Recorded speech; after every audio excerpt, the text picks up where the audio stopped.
اللہ تعالیٰ کی صفات کون کون سی ہیں، میں تھوڑا سا بات کرنا چاہ رہا ہوں۔ فرمایا کہ قدرت، اللہ قادر مطلق ہے، اور اس قدرت پر ہمیں اتنا یقین نہ ہو جتنا اللہ کے ولی کو یقین ہوا کرتا ہے، کیونکہ اس کا تعلق صفات سے ہے، اور اللہ تبارک و تعالیٰ کی صفات کا تقاضا ہے کہ فرمایا جو ولی ہوگا وہ صفات خدا پر کامل یقین رکھنے والا ہوگا۔ اس لیے ولی میں بدعقیدگی نہیں آتی۔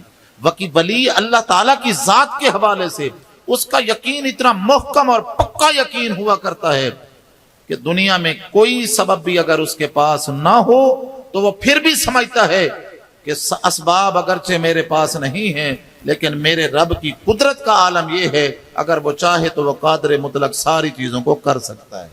یہ ولی کی ابتدا ہو رہی ہے یہاں سے، تو ابتدا ہی یہیں سے ہے ولی کی۔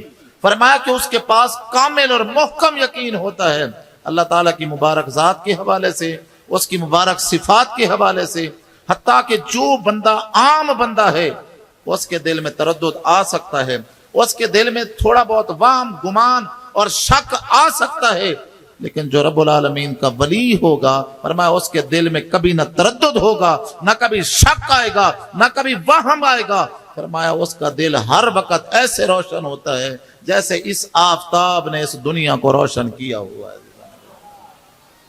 یہ ولی کا ایک پیرت ہوتا ہے۔ فرمایا ولی کی یہ خصوصیت ہے، اللہ تعالیٰ کی ذات کا عالم ہوتا ہے، اللہ تعالیٰ کی صفات کا عالم ہوتا ہے۔ لفظ ذرا مشکل ہے، کوئی بات نہیں، آپ نے رسمی تقریریں سنی ہیں، مجھے نہیں پتا آپ کے مزاج کا، لیکن میں کوشش کر رہا ہوں آپ کو اپنے مزاج پر تھوڑا سا لانے کی کوشش کر رہا ہوں۔